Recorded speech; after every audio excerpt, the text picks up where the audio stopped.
नमस्कार, मेरा नाम है डॉक्टर पूरू धवन और आज इस वीडियो में हम बात करने वाले हैं कि किस तरह से पार्किंसन पेशेंट के अंदर अनुलोम-विलोम प्राणायाम कर कर हम उसको बेनिफिट दे सकते हैं। तो पार्किंसन किसी को तब होता है जब ब्रेन के अंदर सेल्स मरना शुरू होते हैं। जब वो मर रहे हैं तो वो अपना डोपामाइन कम रिलीज़ कर पाते हैं और कम डोपामाइन रिलीज़ होने की वजह से ब्रेन का और मसल का कोऑर्डिनेशन चला जाता है और ट्रेमर्स आते हैं। तो ब्रेन को अगर हमने ठीक रखना है, ब्रेन के सेल्स को ठीक रखना है, तो ब्रेन की सेल्स की जो रिक्वायरमेंट है वो हमें सुधारनी पड़ती है। ब्रेन के अंदर एनवायरनमेंट को हमें बदलना पड़ता है। जहाँ पर ब्रेन के अंदर एनवायरनमेंट उसके फेवर में नहीं होता तो उसे नुकसान होता है। अगर ब्रेन के अंदर का एनवायरनमेंट हम चेंज कर कर ब्रेन के सेल्स के फेवरेबल कर देंगे तो वहीं पर ब्रेन के सेल्स रिकवरी दिखाना शुरू करते हैं। अब ब्रेन के सेल्स को अगर हमें रिकवरी देनी है तो उसको क्या चाहिए वो हमें पता होना चाहिए। चाहे वो नींद है, रेस्ट यानी खाना हमें और ऑक्सीजन। अगर हम ये कुछ चीज़ें उसको पूरा कर देते हैं तो ब्रेन के अंदर हमें रिकवरी फास्ट देखने को मिलती है।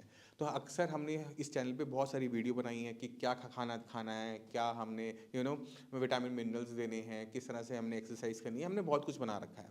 बट आज हम स्पेशली बात करने वाले हैं ऑक्सीजन के ऊपर, क्योंकि एक ऑक्सीजन एक ऐसा एलिमेंट है जो हमारे हर बॉडी के सेल्स को ज़रूरत होती है। हमारे ब्रेन को भी ज़रूरत होती है और हमारे ब्रेन को ऑक्सीजन की रिक्वायरमेंट किसी और बॉडी पार्ट के रिक्वायरमेंट की ज़्यादा इंपॉर्टेंट होती है, क्योंकि अगर हमारा हार्ट बीट कर रहा है, हम देख पा रहे हैं, हम सुन पा रहे हैं, तो सब कुछ ब्रेन की ही फंक्शनिंग हो रही है। तो जिस तरह से एक हम कंप्यूटर देखते हैं कि कंप्यूटर के अंदर सीपीयू होता है जो सब कुछ प्रोसेस कर रहा होता है, तो उसकी एनर्जी की रिक्वायरमेंट भी ज़्यादा होती है।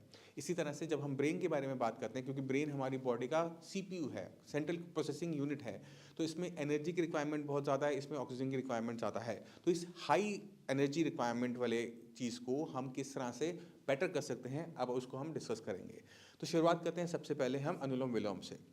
जब हम अनुलोम विलोम करते हैं, प्राणायाम करते हैं, तो हम क्या देखते हैं कि हम डीप ब्रेथ लेते हैं। जब हम डीप ब्रेथ लेते हैं ना तो आप कुछ चीज़ें नोटिस करोगे। आपका सारा का सारा फोकस आपकी ब्रीथिंग पे चला जाता है। आप ऑक्सीजन ज़्यादा इनटेक करना शुरू करते हो। अगर आपने ऑक्सीमीटर आपके पास हो, ऑक्सीमीटर लगा के देखोगे तो आप उसमें 2 या 3% तक की ऑक्सीजन सैचुरेशन में जंप देखते हो। अब 2 या 3% की ऑक्सीजन सैचुरेशन ब्लड के अंदर आपको छोटी लग सकती है, बट वो ब्रेन के लिए छोटी नहीं होती। अब 2-3% अगर आप सोचो कि आप 2-3% आपको ज़्यादा ऑक्सीजन मिल रही है, या फिर आप सोचो कि आपको बैंक के अंदर ब्याज ज़्यादा मिल रहा है, तो लॉन्ग रन के अंदर वो बहुत बेनिफिशियल हो जाता है। तो हम जब भी योगा के बारे में बात करते हैं तो वो 1 या 2 दिन की नहीं होती। अनुलोम विलोम की बात कर रहे हैं वो 1-2 दिन करके छोड़ देने वाली चीज़ नहीं होती। जब हम उसको महीनों के महीनों, सालों के साल करते हैं तो हम एक बहुत बड़ा बेनिफिट देखते हैं कि ना सिर्फ हमारे ब्रेन में इसका इम्पैक्ट पड़ता है, हमारी पूरी बॉडी पे इसका इम्पैक्ट पड़ना शुरू होता है। जब हम ऑक्सीजन का इंटेक ज़्यादा कर रहे हैं तो ब्लड के अंदर ऑक्सीजन ज़्यादा जा रही है। अब वही ऑक्सीजनेटेड ब्लड हमारे ब्रेन में जा रहा है और हमारे ब्रेन के सेल्स को ज़्यादा ऑक्सीजन दे पा रहा है। तो वहाँ पर हमने क्या किया, वहाँ पे हमने एनवायरनमेंट को चेंज कर दिया। ऑक्सीजन लेवल हाई होने की वजह से अब ब्रेन के पास ज़्यादा प्रोसेसिंग पावर आ जाती है। दूसरी चीज़, जब हम ब्रीथिंग एक्सरसाइज पर ध्यान दे रहे होते हैं तो हमारा थॉट प्रोसेस, आप रिलैक्स होना शुरू होते हो, आपकी मसल रिलैक्स होना शुरू होती है, आपका ब्रेन रिलैक्स होना शुरू होता है।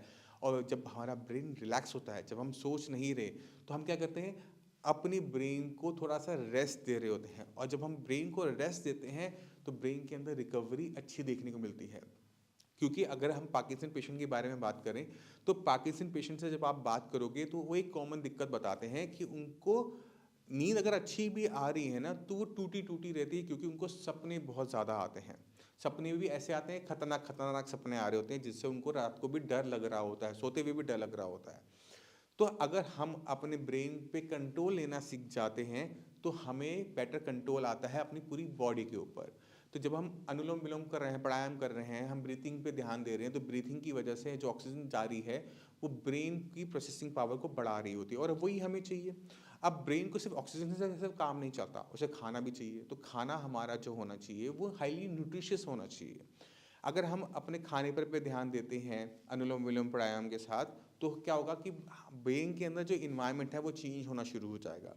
ब्रेन के अंदर इन्वायरमेंट चेंज करने का मतलब ये है कि जहाँ पर पहले इन्वायरमेंट के अंदर हमारे ब्रेन के सेल्स डैमेज हो रहे थे, वहीं पे अब हमने ऐसा इन्वायरमेंट दिया है जहाँ पे ब्रेन के सेल्स रिपेयर होने शुरू हो गए।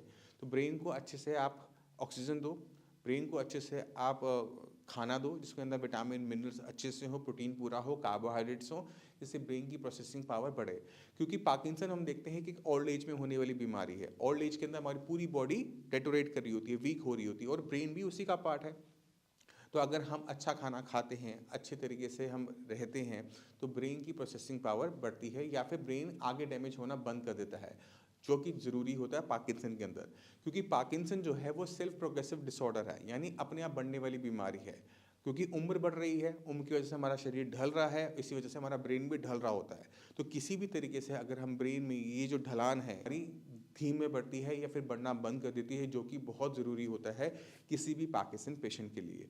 तो मेरी यही एडवाइस होती है अपने सारे के सारे पार्किंसन पेशेंट को कि आप अपने दिन का आधा 1 घंटा निकालो और सुबह बैठ के चौकड़ी मार के एकदम चौकड़ी मार के शांत इन्वायरमेंट के अंदर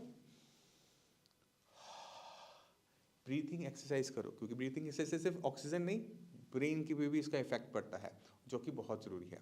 तो मैं उम्मीद करता हूँ इस वीडियो में आप समझ गए कि पार्किंसन पेशेंट के अंदर क्यों अनुलोम विलोम प्राणायाम ज़रूरी है, और इसकी हेल्प से किस तरह से हम पार्किंसन की बीमारी को कंट्रोल कर सकते हैं। फिर भी माइंड में कोई भी डाउट है, कुछ भी पूछना चाहते हो, डॉक्टर्स अवेलेबल है, मैं अवेलेबल हूँ। हम सब मिलकर आपकी इस प्रॉब्लम को सॉल्व कर देंगे। इसी के साथ आपसे मैं चलने की आज्ञा चाहूँगा। मिलते हैं अगली वीडियो में, तब तक के लिए नमस्कार।